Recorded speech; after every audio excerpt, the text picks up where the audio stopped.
El territorio de Arizona en 1874 no era tierra para almas bondadosas. Era una región de piedra quemada y agua traicionera, donde el sol parecía borrar cualquier rastro de perdón. Para Willa Hart, una joven de 17 años atrapada en una finca agonizante al borde del cañón Mandíbula del Coyote, la vida no era más que una repetición de polvo, hambre y la furia silente de su padre, Elias Hart. Antes de comenzar esta aventura, no olvides darle a me gusta al video y dejarnos saber en los comentarios desde dónde lo estás viendo. El mundo se dividía en dos bandos brutales, los colonos y los salvajes. Pero al desierto no le importan las leyes de los hombres. Y cuando un llanto, demasiado débil para ser de coyote, demasiado humano para ser de ave, se elevó desde el fondo del cañón, Willa se vio obligada a tomar una decisión que mancharía la tierra con sangre y ataría su destino para siempre con plata enemiga. El polvo era un ser vivo. Se le metía en la boca, se le acomodaba entre las líneas de las palmas y cubría los tallos moribundos del maíz con un gris fantasmal. A veces pensaba que era lo único que prosperaba en aquella tierra. La cabaña donde vivían, hecha de algodón sudado y lodo seco, apenas tenía 2 habitaciones y estaba a 3 millas del vecino más cercano, y a 1 del abismo del cañón. El cañón era un lugar maldito, una cicatriz en la tierra que los apaches y los navajo, los diné, usaban como sendero ancestral. Dentro de la cabaña, el aire estaba cargado con olor a achicoria y penas no dichas. Elias Hart estaba sentado en la mesa tosca de madera. Sus manos, agrietadas y manchadas, aferraban una taza de hojalata. Era un hombre alto, encorvado no por la edad, sino por la derrota. La guerra le había arrancado el espíritu. El viaje al oeste le quitó a su esposa, y la tierra lo despojaba de lo poco que le quedaba. «Es el calor», dijo Willa con la voz tan seca como el aire. Estaba remendando un saco de arpillera, con puntadas firmes y furiosas. Los animales no están acostumbrados. La taza golpeó la mesa con un ruido sordo. «No es el calor. Son ellos», gruñó Elías. Willa no necesitaba preguntar a quién se refería. Siempre eran ellos. Esa sombra que flotaba sobre cada cosecha fallida, cada pozo seco, cada cabeza de ganado perdida. Los diné. «La yegua alazana se ha ido», dijo él con voz apagada. «Se soltó del lazo anoche. ¿O se lo cortaron?» Willa detuvo la aguja. La alazana era su última buena bestia, la única capaz de tirar del carro hasta el poblado de Verde. «¿Padre? Quizás se fue buscando agua», sugirió, intentando sonar razonable. «Se fue directa a la olla de un navajo», escupió él. «Están allá abajo, en el cañón. Vi humo hace 2 días. Se supone que deben estar en la reserva, pero no. Aquí están, arrastrándose como alimañas». El odio en su voz era tan denso como el calor que los envolvía. Había llegado al oeste con sueños de una nueva vida, de tener su propio rancho. Pero solo había encontrado piedra, sequía y un pueblo que no lo quería allí. Para él, su sola existencia era una provocación, una conspiración contra su presencia. «Iré a buscarla», dijo Willa poniéndose de pie. Era delgada, pero el desierto había cocido su piel y su ternura hasta dejarla hecha hierro. Su cabello, del color de arena mojada, lo llevaba recogido en un moño apretado. «No lo harás», gruñó Elías, levantándose de golpe. «Te quedas donde pueda verte. Lo digo en serio, niña. Hay cosas peores allá afuera que ladrones de caballos», añadió con tono sombrío. Se refería a Cyrus Blackstone, un hombre que pocos se atrevían a pronunciar pero que todos temían. Había sido explorador del ejército, luego agente de desplazamiento, y ahora lideraba un grupo de reguladores, sin ley, que, a cambio de dinero, limpiaban tierras de su gente nativa. Se decía que estaban cerca, y su presencia hacía que el aire se volviera quebradizo, como si cualquier chispa pudiera prender fuego a la tierra. «Solo revisaré la línea del pozo», mintió Willa, tomando su rifle, un viejo Springfield de un solo tiro, más antiguo que ella. No te acerques al cañón. Ese es su terreno. Que lo tengan. Que se pudran en él. Fue la última advertencia de Elias. Willa salió a la luz blanca cegadora del mediodía. La mentira le pesaba como plomo en la lengua. No iba a revisar ningún pozo. Iba al cañón. No solo por la yegua. Lo hacía porque la cabaña la estaba asfixiando. La amargura de su padre la apretaba como una soga. Y el cañón, con todos sus peligros, era el único lugar donde podía respirar. Caminó hacia el oeste, sus botas levantando nubes de polvo alcalino. El calor pesaba como un castigo. Buitres daban vueltas perezosas en el cielo blanco. Ella se mantenía en las hondonadas, escudriñando las formaciones rocosas.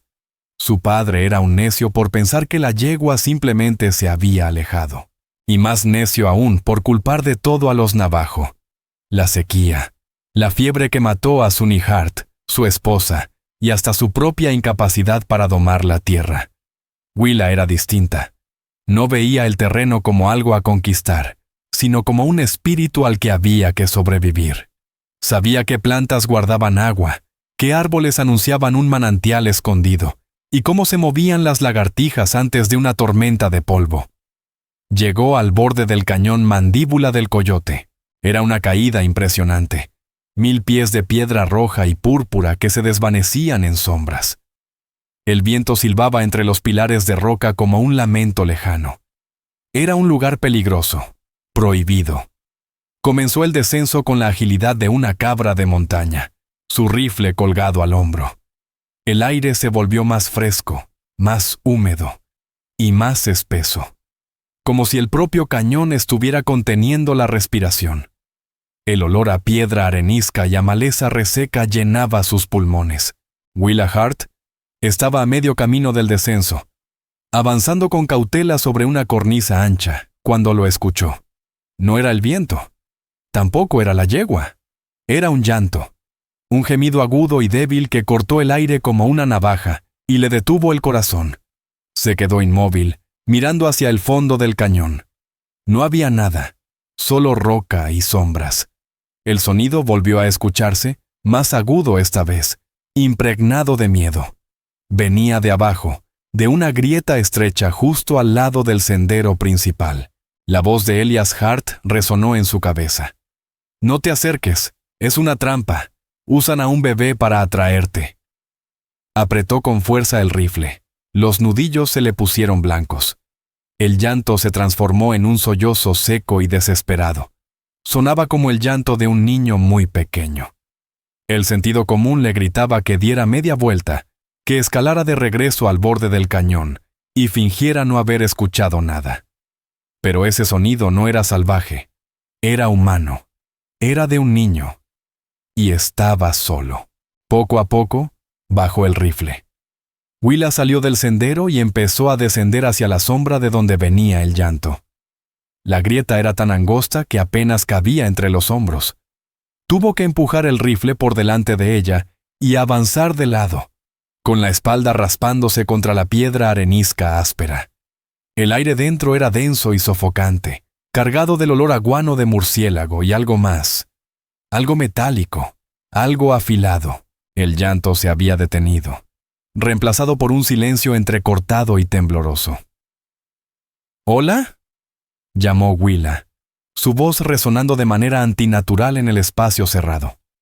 «¿Hay alguien ahí?». Un sonido frenético y torpe respondió, doblando un recodo angosto. La grieta se abrió en una cavidad oscura y pequeña, de no más de 3 metros de ancho, y en el rincón más lejano y sombrío, allí estaba él. Un niño. No debía tener más de 3 años. Llevaba puesta solo una camisa de gamuza desgarrada, su piel cubierta de polvo y arañazos, el cabello negro, pegado al cráneo por el sudor. Pero fueron sus ojos lo que la detuvieron, negros, enormes y desbordados de terror. Era un niño diné, un pequeño navajo. La miraba, su pequeño cuerpo temblando tanto que Willa podía verlo desde el otro lado de la cueva. Abrió la boca, pero solo salió un jadeo seco, áspero. «Está bien», dijo Willa, bajando el rifle lentamente. Le mostró las manos, las palmas abiertas hacia él. No voy a hacerte daño. Estoy aquí para ayudarte. El niño solo la observaba, su pecho subiendo y bajando a un ritmo frenético. Willa dio un paso lento hacia él. Y entonces lo escuchó. Un sonido tan suave que parecía más una vibración en la piedra que un ruido real. Un susurro seco. Shh, shh, shh. Se quedó helada. Sus ojos buscaron entre las sombras cerca de la entrada de la cueva. Enroscada, casi invisible sobre la roca roja, se hallaba una serpiente de cascabel de lomo diamante, enorme. Estaba entre ella y el niño, su cabeza triangular alzada, la lengua vibrando en el aire, sus ojos negros, planos como obsidiana. El niño notó su mirada. Soltó un chillido apenas audible. La cola del animal vibró con fuerza, llenando la cueva con ese sonido seco, hueco, una amenaza letal que rebotaba en las paredes. La mente de Willa se enfrió, se agudizó. No había tiempo para pensar, ni para apuntar el rifle, ni para tener miedo. La serpiente la vigilaba, pero estaba colocada para atacar al niño.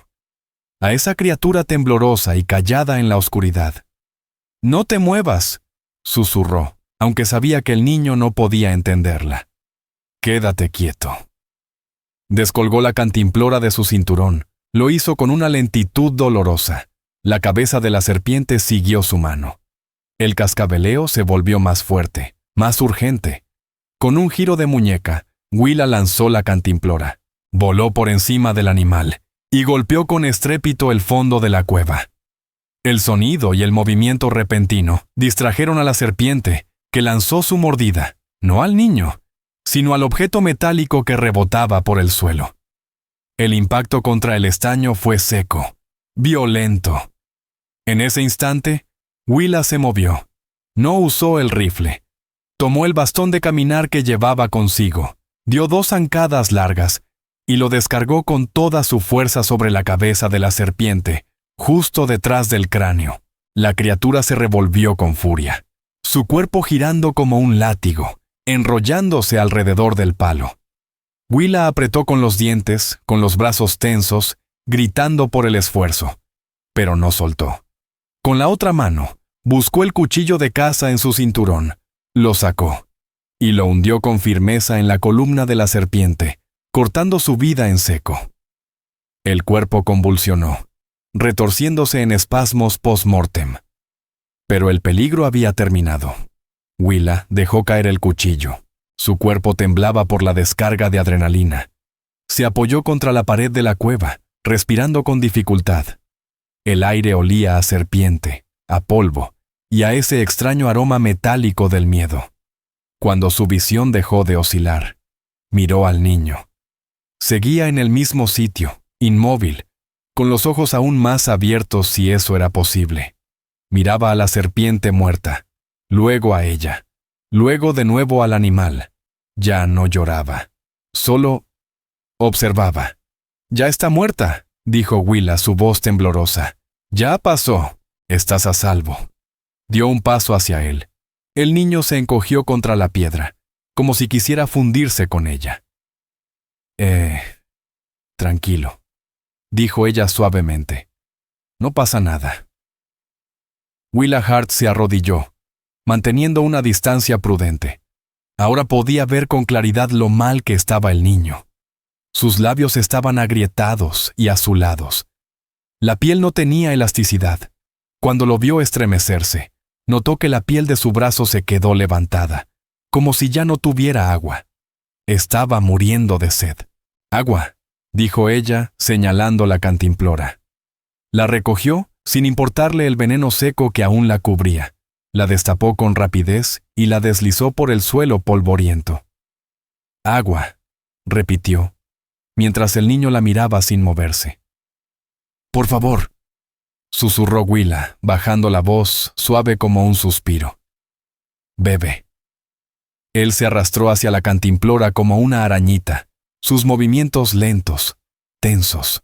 La tomó con manos temblorosas, y en su desesperación derramó casi tanta como la que logró beber, tragando a grandes sorbos, con ahogos entrecortados. Willa se dejó caer sobre sus talones. La adrenalina que la había sostenido hasta ese momento se desvaneció, dejándola vacía. Las preguntas llegaron todas de golpe. ¿Quién era ese niño? ¿Dónde estaban sus padres? ¿Cuánto tiempo llevaba solo?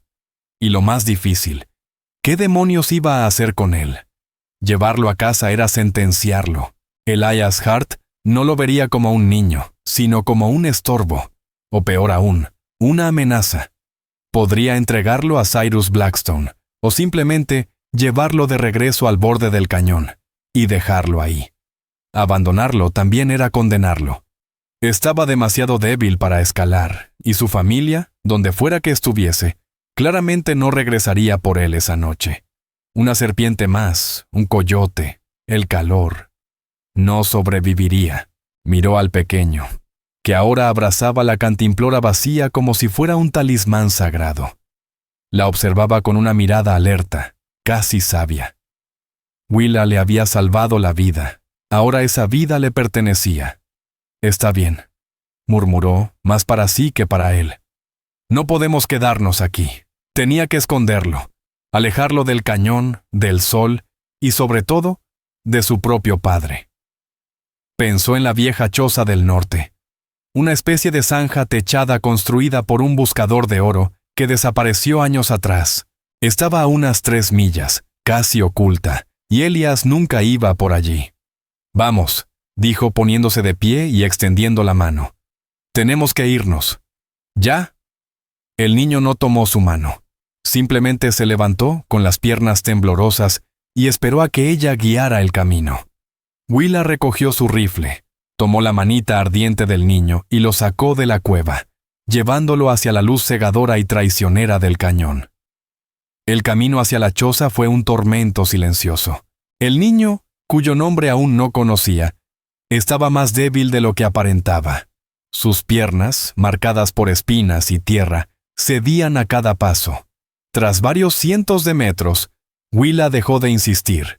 Se colgó el rifle al hombro y lo cargó. No pesaba nada. Era apenas un montón de huesos bajo una piel seca y ardiente. No se resistió. Apoyó la cabeza sobre su hombro y respiró con dificultad, sus suspiros cortos y apurados. El corazón de Willa golpeaba como un tambor dentro de su pecho. Era un miedo distinto. No era el pánico agudo de enfrentarse a una serpiente.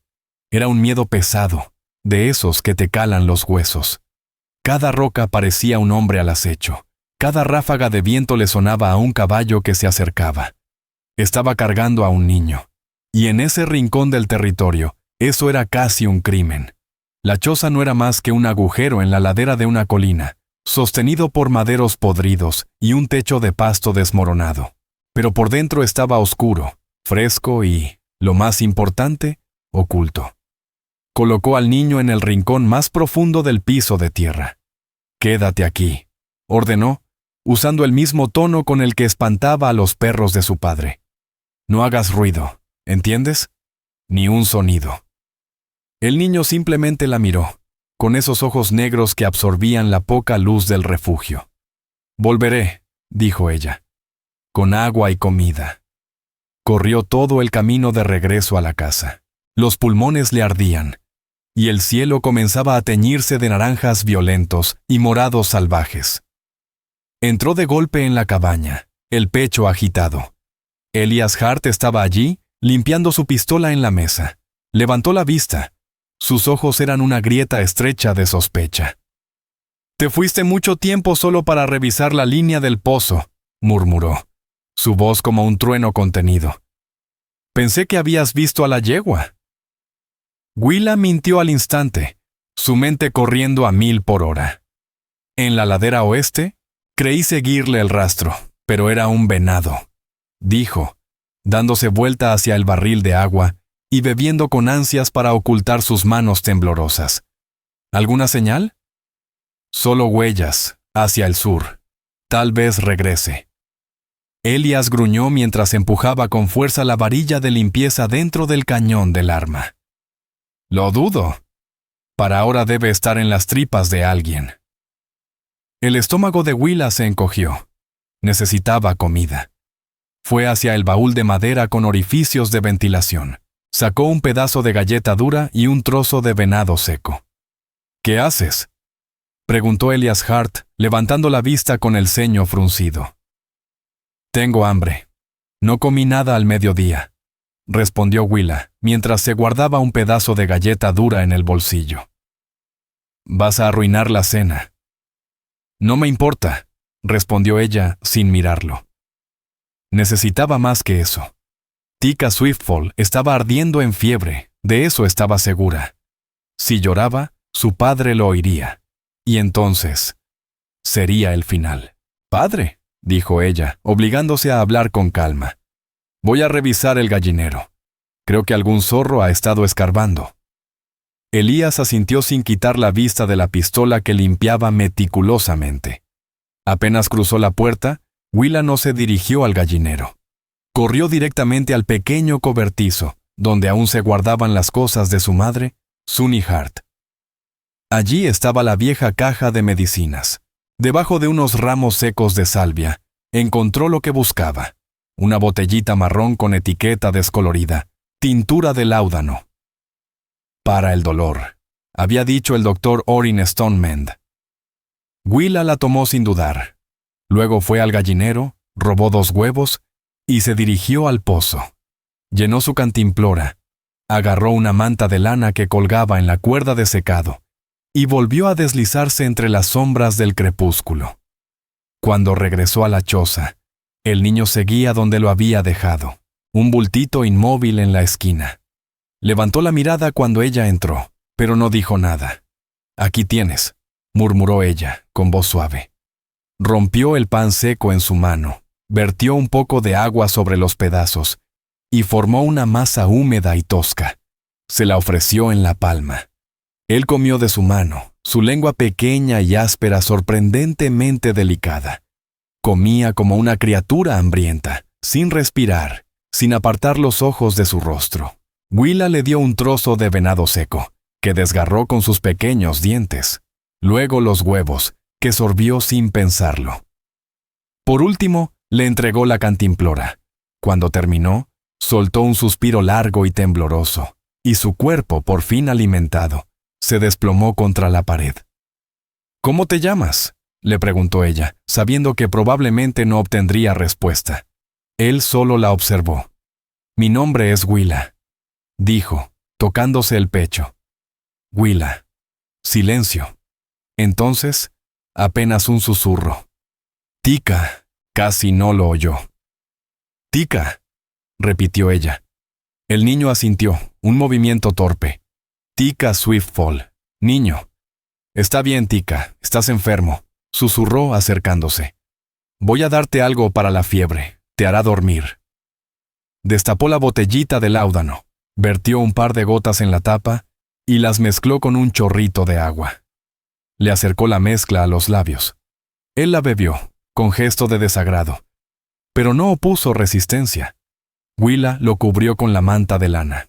En pocos minutos, Tika dormía profundamente, el sueño empujado por el cansancio y la medicina. Willa se sentó en la oscuridad, el rifle cruzado sobre sus piernas, mientras la sombra de la cueva se cerraba alrededor de ella. La realidad le cayó encima como un manto pesado. Estaba ocultando a un niño. Uno que, para su padre, no era más que un enemigo. Había robado comida, medicina, y estaba dispuesta a robar aún más. Pensó en la serpiente. No había dudado en matarla. Fue el instinto, algo feroz y protector. Ese mismo instinto era el que ahora la tenía en una zanja fría, velando a un niño que su gente decía que debía temer. El odio de Elias Hart era claro, directo, como una piedra sobre la que había construido su mundo roto. Pero el de ella se desmoronaba. Todo lo que conocía, luto, trabajo, polvo, sobrevivir, de pronto se volvió dolorosamente complejo. Miró al pequeño Tika dormido. No era un ellos, no era un eso, era un niño. Se quedó allí, vigilando su respiración lenta. sintiendo la soledad como nunca antes. Ya no era solo la hija de un colono. Ahora era una traidora. Y por primera vez en su vida, verdaderamente estaba sola. A 20 millas al este, en el lecho seco de un arroyo, Cyrus Blackstone escupía jugo de tabaco sobre la tierra agrietada. Era un hombre ancho, pesado, con el rostro quemado por el sol y cubierto por una barba gris y descuidada. Sus ojos eran como el cielo marchito de la llanura, pálidos, vacíos y fríos. Se dispersaron, murmuró, su voz como grava. A su lado, un hombrecillo nervioso y de cara de comadreja llamado Hank Dobbs asintió con rapidez. Era nuevo en el grupo de Blackstone y quería demostrar su valía. Capturamos al hombre y a la mujer, señor. Eso ya son 2. 2 no es todo, gruñó Cyrus, revisando la cincha de su caballo. El carro estaba cargado con provisiones. El fuego que habían encontrado era lo bastante grande para 5 o 6. Eso significaba que había más. No me gustan los cabos sueltos. Estaban parados frente a los restos de un campamento miserable, una rueda rota, una olla volcada, y la tierra removida donde ellos y sus hombres habían cavado tras terminar el trabajo. No solo mataron a los adultos, les habían arrancado el cuero cabelludo. Los trofeos colgaban ahora del cuerno de la silla de Cyrus. ¿Y la patrulla del ejército?, balbuceó Hank Dobbs. La patrulla no sirve para nada, lo cortó Cyrus. Llegarán en 2 días, verán las tumbas y lo llamarán una disputa entre colonos. No quieren papeleo. Nosotros hacemos el trabajo que ellos no se atreven, y nos pagan por eso, escupió Cyrus Blackstone, montando su enorme caballo negro de ojos malignos. Las huellas son pequeñas. Quizás un niño, dijo Hank Dobbs, con la cara tensa. Y otra más grande, una mujer mayor. Iban hacia el cañón. Mandíbula del coyote, murmuró Hank con inquietud. Eso es tierra Diné. Estarán protegidos allí. ¿Protegidos? Blackstone soltó una risa seca, áspera. Ni Dios mismo los protege si yo los encuentro. Quiero a toda la camada, gruñó con los ojos helados. Si atrapamos a la familia completa, las recompensas se duplican. Los rancheros que pagan por este pedazo de tierra lo quieren limpio, sin rezagados, sin nadie que vuelva buscando venganza. Esa es la regla. Chasqueó las espuelas y el caballo negro se lanzó hacia el oeste, directo al sol poniente y al cañón. Los encontraremos. Un niño no puede ir muy lejos. Al mismo tiempo, desde el norte, otro grupo avanzaba. No iban a caballo. Se movían a pie, como sombras entre la maleza y las piedras rojas. Eran 5 hombres Diné, sus rostros pintados de blanco y negro en señal de duelo y propósito. Al frente iba un hombre alto, firme, de unos 30 años. Su nombre era Hakan Crowshield, tío de Tika Swiftfall. Avanzaban con una velocidad sorprendente, esquivando la dureza del terreno con los ojos bien abiertos. Ya habían encontrado el campamento destruido horas antes.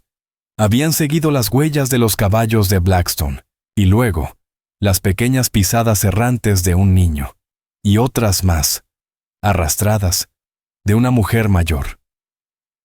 Montando un pony gris de músculos tensos, iba ella. La mujer alta, la Somonares. Nika Leaf Shadow, abuela de Tika, y matriarca del clan roto al que aún protegía. Su rostro era piedra. Estaba cavando raíces cuando atacaron.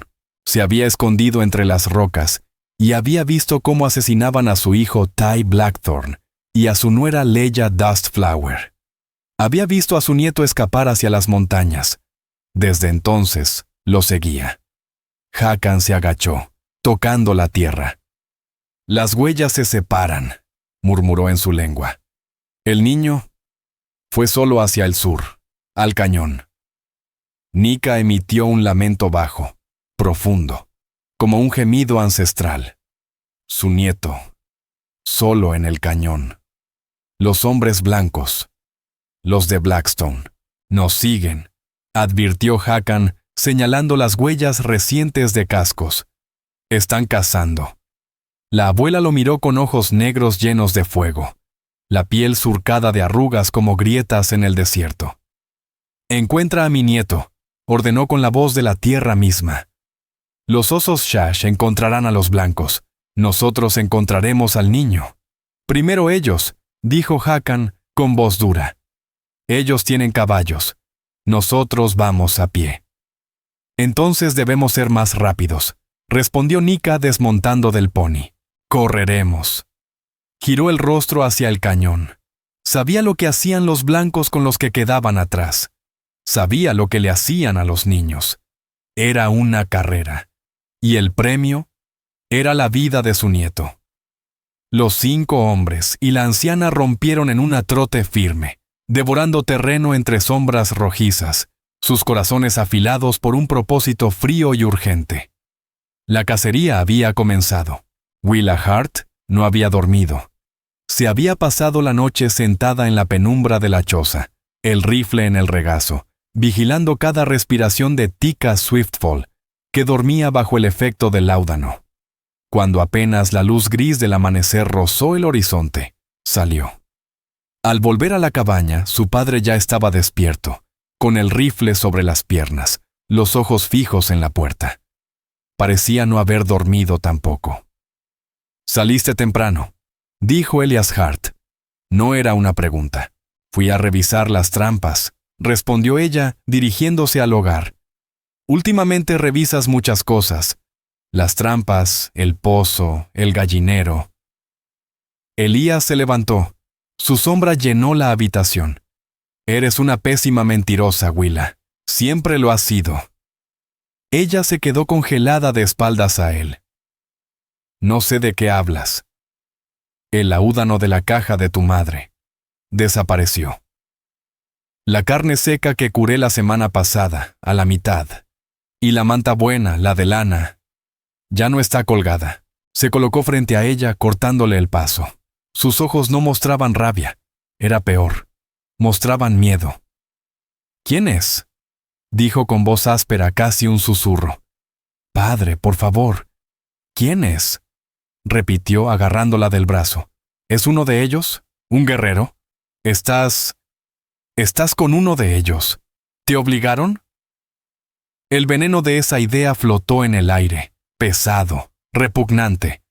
Para Elías, la única explicación era que su hija había sido forzada, o peor aún, que se había entregado por voluntad propia.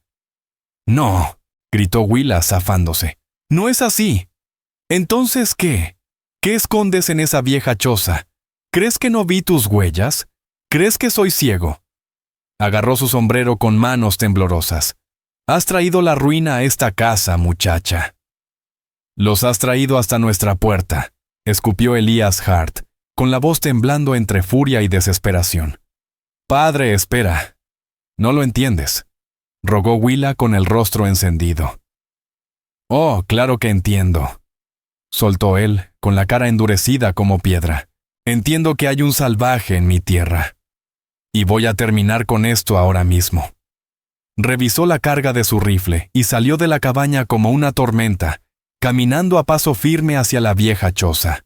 «¡No! ¡Detente!», gritó Willa corriendo tras él. «Es solo un niño. Es un bebé». Pero el viento se llevó sus palabras.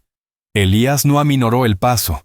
Era un hombre poseído, llevado por un odio viejo como el polvo del desierto. Para él, esto no era solo una traición. Era la última puñalada, y venía de su propia hija. Willa tropezaba sobre las piedras, con el corazón queriendo salírsele del pecho. Ya podía ver la choza, una mancha oscura contra el horizonte. Su padre estaba a unos 100 metros de ella a 50 detrás. «¡Está enfermo!», gritó. «Lo encontré en el cañón. Se estaba muriendo». Elías llegó a la choza. De una patada tiró la puerta podrida que apenas colgaba de una bisagra. La madera cayó en la tierra con estrépito.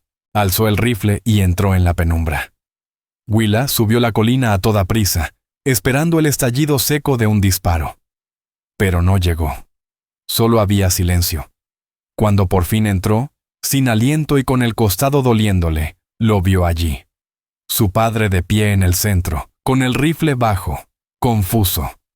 En la esquina, Tika Swiftfall estaba despierto. El estruendo lo había sacado del sueño.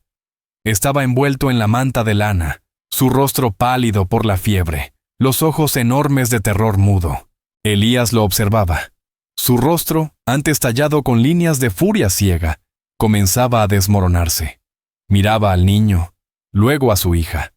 Confusión y asco luchaban en su mirada. Un niño, murmuró. Un mocoso. Se llama Tika, dijo Willa, empujándolo a un lado y arrodillándose junto al niño. Se colocó entre él y su padre, como un muro humano. Te dije que estaba perdido. Yo lo encontré. Tú me robaste, bufó Elías incrédulo. ¿Por esto? Señaló al pequeño como si fuera un animal enfermo.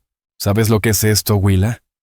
Esto es lo que crece para matar a tus vecinos, para incendiar tu casa, para volver algún día con cuchillos y odio. Tiene 3 años, disparó ella, su miedo transformado en rabia protectora. 3 años. Es una semilla, masculló Elías, y no se deja crecer la mala hierba. Alzó el rifle de nuevo. La mano le temblaba. Tenemos que deshacernos de él, antes que nos encuentren con él, acabar con esto. Willa se puso de pie. Su cuerpo entero temblaba, pero no retrocedió. ¿Te refieres a matarlo? ¿Vas a disparar a un niño? No es un niño, rugió Elías. Es un indio. Y no seremos nosotros quienes lo maten. Serán ellos. Y justo cuando lo dijo, una nueva sombra se proyectó sobre el umbral de la choza. Pues vaya que tienes razón, Bell, dijo una voz gruesa y burlona. A Willa se le heló la sangre. Cyrus Blackstone apareció en la entrada, con una escopeta de doble cañón apoyada en el brazo. Detrás de él, con una sonrisa torcida, estaba Hank Dobbs, su rifle listo. Ambos hombres reían. Y Wade soltó. Parece que encontraste a nuestro escurridizo. Hemos estado siguiéndole el rastro toda la mañana. Sus ojos pálidos se posaron sobre Tika. Ahora sé buen vecino y hazte a un lado. Terminaremos el trabajo sucio por ti. El aire dentro de la choza se volvió irrespirable. Era un espacio pequeño, sofocante, cargado del olor a cuerpos sin lavar, tabaco viejo y miedo. Elias Hart estaba paralizado. Su rifle seguía apuntando al niño, pero su mirada estaba fija en Blackstone. Ya no eran fantasmas creados por su odio. Era el mal real, de carne y hueso, parado frente a su puerta. «¿Blackstone?», dijo con voz reseca como una rama rota. «Bell», respondió Cyrus, mostrando unos dientes amarillos como maíz seco. «Veo que sigues rascando esta tierra maldita. Escuché que perdiste a tu última yegua. Una lástima». Dio un paso dentro de la choza, obligando a Elías a retroceder. Hank Dobbs soltó una risita asquerosa detrás de él. Los ojos de Wade recorrieron la escena. Elías rígido, consumido por la rabia. Willa protegiendo al niño con su cuerpo. La manta. La cantimplora vacía. «¿Y tú?», dijo mirando directamente a Willa. «Eres la hija de Martin, ¿no? Tienes la cara de tu madre y la hospitalidad de tu padre». Su mirada se posó en Tika. «Te buscaste una mascota». «No es una mascota», dijo Willa, la voz temblando pero clara. «Es un niño perdido». «Es una recompensa, niña», dijo Wade, con los labios curvándose en una mueca venenosa. «Eso es todo», dijo Cyrus Blackstone, como si conversara de lo más tranquilo. «Mi compañero y yo fuimos contratados para limpiar esta zona. La familia del chico tuvo un accidente desafortunado allá en el este. Él es el último. Solo venimos a poner orden». «¿Poner orden?», repitió Willa con el estómago revolviéndose. «Esta es mi tierra, Blackstone», intervino por fin Elias Hart, recuperando la voz. No había bajado el rifle, pero tampoco lo había alzado. Estaba atrapado entre su odio hacia el niño y el miedo visceral que le provocaba ese hombre. «¿Tu tierra?», rió Cyrus con sorna. Tú no posees nada, Elías. Eres un ocupante ilegal, igual que ellos. La única diferencia es que tu piel es más clara. Avanzó otro paso, su escopeta ya apuntando con desdén al pecho de Elías. Seguimos el rastro del mocoso hasta aquí. Eso lo hace nuestro. Y tú también. Cómplices, ocultando a un enemigo. Mira, escúchame, intentó Elías. No, lo cortó Blackstone dejando caer la máscara. Tú escucha. Nos entregas al chico, lo tomamos, nos vamos y olvidamos que vimos a ustedes dos jugando a la casita con un indio. Oh, añadió con una sonrisa torcida. Nos llevamos al chico y a la niña.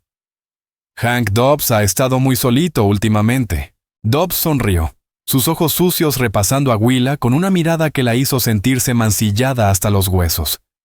El rostro de Elías palideció. La elección era clara y cruel. Su odio abstracto hacia los Diné no podía competir con el horror tangible que representaba Blackstone. A mi hija. No se la llevan, balbuceó Elías, el cañón de su rifle girando apenas, moviéndose de Tika Swiftfall hacia Blackstone. No te toca decidir, viejo, bufó Cyrus. Estás en desventaja, y sé que ese rifle tuyo tiene el percutor atascado. Estarás muerto antes de alcanzar el gatillo. Se giró hacia Willa. Última oportunidad, niña. Empuja al crío hacia aquí. Willa miró a su padre. Vio un hombre roto, aterrorizado. Miró a Blackstone. Vio un monstruo. Y luego miró a Tika, que se aferraba a sus faldas, con las manitas hundidas en la tela. Está bien, susurró, la voz rota. No le hagas daño a mi padre. Empujó suavemente a Tika. Ve, murmuró, ahogando el llanto. Ve con ellos. El niño gimoteó, negándose a soltarla. ¡Dije que te muevas!, gritó, empujándolo más fuerte. El niño tropezó y cayó al suelo polvoriento. Wade se rió por lo bajo. «Buena chica», dijo con aprobación asintiendo a Dobbs. «Ve por él». Hank Dobbs avanzó con su rifle apuntando a Elías y se agachó para sujetar al niño. Pero justo en ese instante, una voz retumbó desde fuera de la choza. No era inglés, era una orden, rápida, firme, en lengua diné. Dobbs se congeló. Blackstone se giró. En la entrada de la choza, recortado contra el sol, apareció Hakan Crowshield. Su rostro estaba pintado. En sus manos, un arco tensado con una flecha lista, apuntando directamente a la garganta de Cyrus Blackstone. Sobre la colina, detrás de él, estaban 4 hombres más: Sunny Skybird, Tau Redwolf, Jalen Crowshade y Riven Dustwalker, todos armados. Y justo detrás de Hakan, con el rostro endurecido por el luto y la autoridad ancestral, estaba ella, Nika Leaf Shadow, la abuela. La trampa que era la choza se había convertido en un ataúd. El silencio fue absoluto. Era un triángulo mortal, un enfrentamiento a 3 bandas. Hakan apuntaba a Blackstone. Blackstone tenía la escopeta sobre Hakan. Dobbs, agachado, no sabía hacia dónde dirigir su rifle. Y Elías, desorientado, apenas sostenía su arma hacia el suelo. Nika dio un paso al frente. Sus ojos encontraron a Tika. El niño, mudo de miedo al verla, susurró: «Shimazani». «Abuela». El rostro de hierro de Nika se quebró. Sus ojos se llenaron de lágrimas. Blackstone comprendió en ese momento que había perdido la ventaja. Era cazador, sí, pero también sabía cuándo retirarse. 5 guerreros diné. Un colono armado que lo odiaba. Las probabilidades ya no le favorecían. «Esperen un momento», dijo intentando sonreír. Pero fue una mueca. «Todos queremos lo mismo aquí. Encontramos a este chico. Vagaba solo. Íbamos a llevarlo a la reserva». Hakan no respondió. El único sonido era el leve crujido del arco tensado, apretando 1 milímetro más. «Fue un malentendido», insistió Blackstone. «Somos reguladores, del lado del ejército». Nika habló. Su voz era baja, profunda, y retumbaba con autoridad ancestral. No hablaba con Blackstone, sino con Hakan.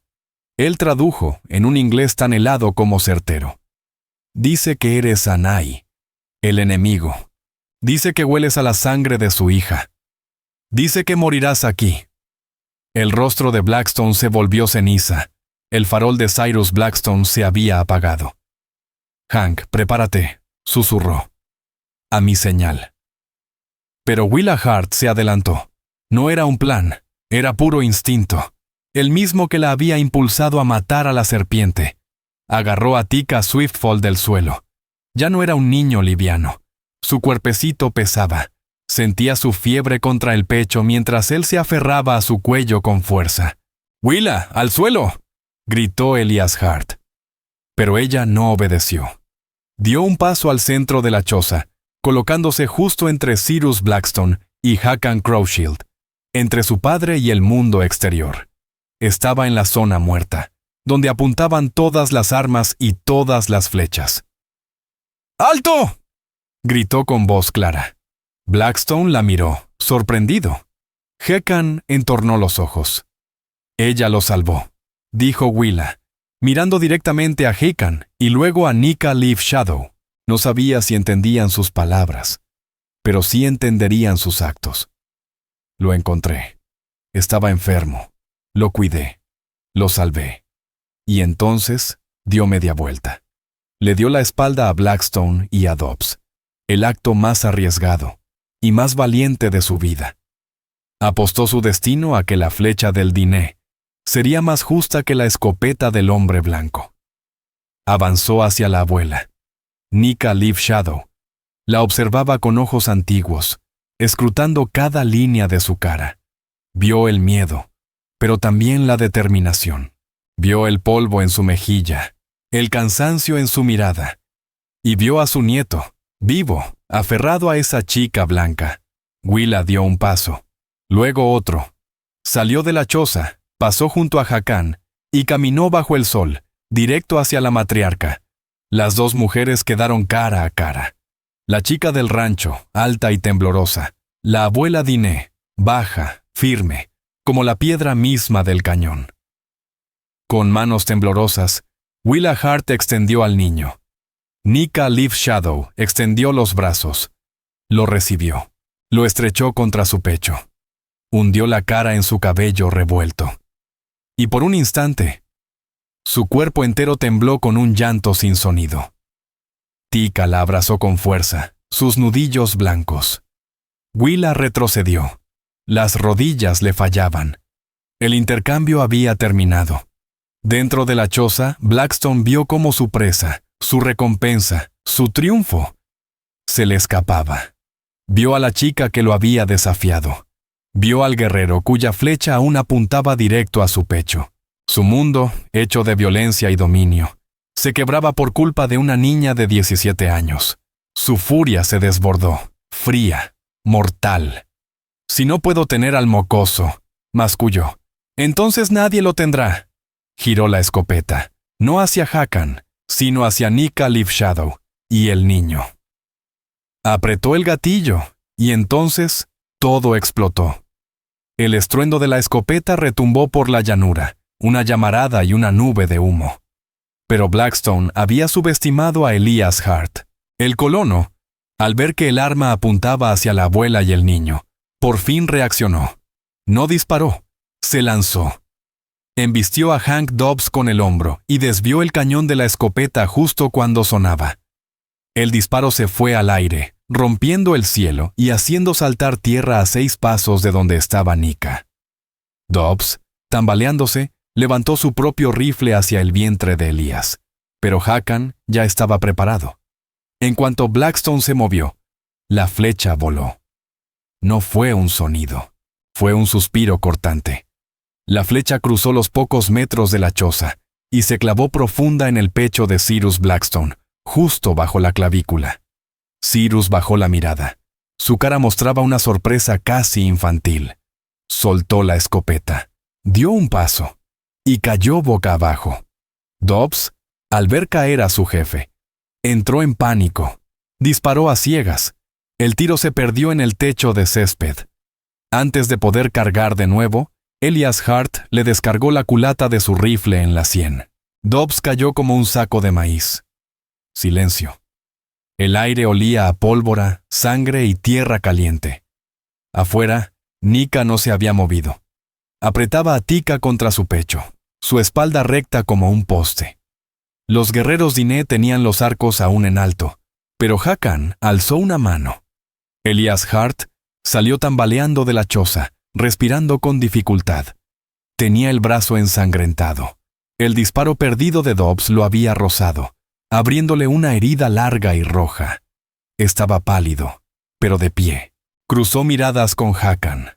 2 hombres. 2 protectores. 2 enemigos que acababan de eliminar a un mal mayor. No intercambiaron palabra. Hakan entró en la choza. Vio el cuerpo de Blackstone. Vio a Dobbs inconsciente. Sacó su cuchillo. Elias se tensó, pero Hakan solo retiró su flecha del pecho del muerto. La limpió en la camisa de Cyrus. Miró un segundo a Dobbs. Dudó. Luego lo dejó allí. Un problema del mundo de los blancos. Salió de nuevo al sol. Nika le habló en voz baja. Él asintió. Ella seguía abrazando a Tika. Miró a Willa, luego a Elias, con sangre escurriendo de su brazo. Luego miró la cabaña. Y luego volvió a mirar a Willa. La anciana asintió con un movimiento corto, seco. No era un gracias, era un reconocimiento. Un hecho se había sellado. Sin mirar atrás, Nika Leafshadow, Hakan Crowshield y los demás guerreros se desvanecieron entre la tierra roja del norte. En cuestión de segundos, habían desaparecido, como si nunca hubieran estado allí. Willa Hart y Elias Hart quedaron solos, de pie bajo la luz despiadada del mediodía, junto a la escopeta humeante, 2 cuerpos en la choza y el silencio ensordecedor del desierto. Elias miró su brazo ensangrentado. Miró a su hija, cubierta de polvo, temblando de pies a cabeza. «Willa», dijo con voz ronca, «ve a buscar las vendas, del baúl de tu madre». Se dejó caer pesadamente sobre una piedra, con el rifle sobre las rodillas. No miró la choza, miró sus manos, como si las viera por primera vez. Pasaron 3 días.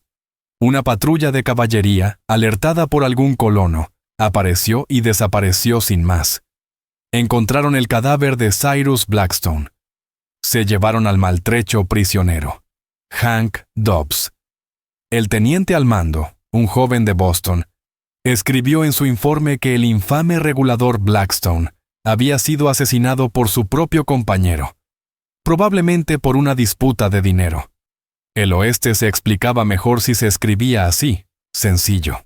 El teniente interrogó a Elias Hart, quien dijo haber escuchado los disparos y haber encontrado los cuerpos. Observó el brazo vendado del colono, miró el rostro pálido y rígido de la muchacha, y decidió que no quería saber más. Se quitó el sombrero y se marchó. Una paz tensa, frágil como la escarcha, se posó sobre la finca. Elías guardaba silencio. No mencionó el incidente. Trabajaba con el brazo en cabestrillo, el rostro endurecido. El odio que lo sostenía, esa roca que lo había mantenido firme por años, se había quebrado. Y él no sabía con qué llenarse ahora. Ya no miraba al cañón con desprecio. Simplemente no lo miraba. La mañana del 4.º día, Willa estaba dando de comer a las gallinas cuando vio al jinete. Una figura solitaria sobre un pony gris. No venía por el camino. Venía del norte, del cañón. Elias salió de la cabaña con el rifle en la mano buena. Era Nika Leafshadow. Iba sola. Cabalgó directamente hacia la cabaña. Bajó del caballo con movimientos duros, pero llenos de intención. No iba armada. Solo llevaba un pequeño paquete de piel de ciervo. Elias la miró desde el porche, con el rifle flojo en las manos. Willa, inmóvil, junto al gallinero. La anciana ignoró al hombre. Caminó directamente hacia la chica. Se detuvo a unos pasos. Sus ojos negros se clavaron en los de Willa. No dijo una palabra. El viento fue lo único que rompía el silencio. Con lentitud, la anciana desató el pequeño bulto. Dentro, sobre una suave piel curtida, reposaba un brazalete de plata. No era nuevo, no brillaba como joya recién forjada. Era antiguo, pesado y claramente poderoso. Un brazalete ancho de plata martillada, grabado con símbolos del agua y del camino del sol. En su centro, una piedra de turquesa grande como una nuez, color del cielo montañés, con venas negras como raíces.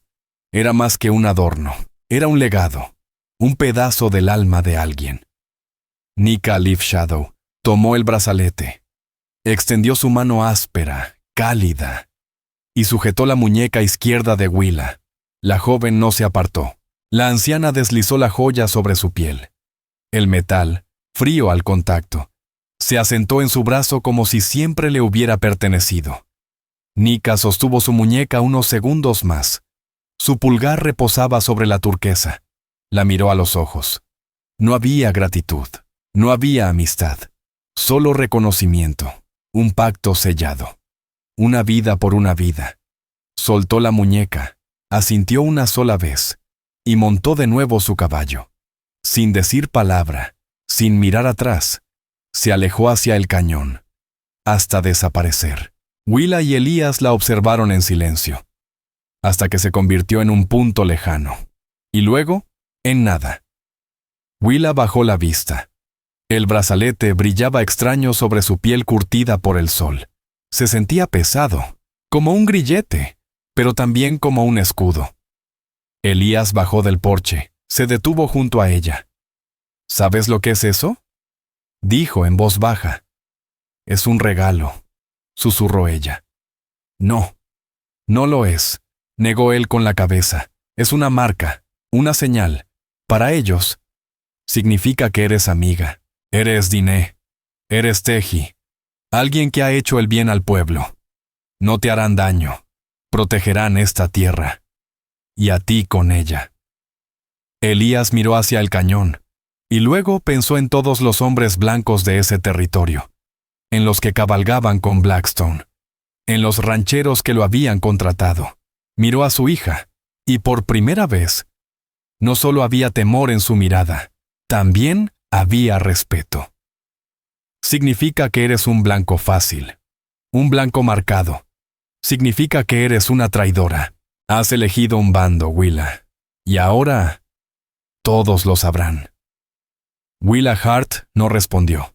Solo se quedó allí, inmóvil, bajo el sol blanco del desierto, sintiendo el peso extraño de la plata enemiga abrazando su brazo. Podía percibir el latido de su corazón resonando contra la piedra turquesa. Su padre tenía razón. Estaba marcada. El polvo, el silencio, la violencia. Ya no eran simples sombras del paisaje. Ahora vivían en su sangre. Ahora estaban en su piel. La vida de una simple hija de colonos había quedado atrás. La historia de Willa Hart y el brazalete de plata. No es la clase de historia del oeste que se cuenta en las películas. Es la historia del oeste real. Un lugar donde tomar decisiones imposibles era cosa de todos los días. Willa no solo salvó a un niño, desafió su mundo entero, y al hacerlo, fue marcada por otro. Ese brazalete no era solo un adorno, era un escudo, y también una diana, un símbolo de una paz frágil y peligrosa, comprada con sangre y con valor. Estas son las historias que realmente forjaron la frontera. No con bandidos de banco ni peleas en cantinas, sino con momentos silenciosos y aterradores de conexión humana, en un mundo que parecía empeñado en devorarse a sí mismo. Si esta historia te ha conmovido, te invito a que nos acompañes a descubrir más historias reales del viejo oeste. Historias que honran la resiliencia, la ternura y el espíritu que Dios puso en quienes abrieron camino. Suscríbete, comparte, deja tu opinión en los comentarios y únete a nosotros una vez más para recorrer esta tierra indómita.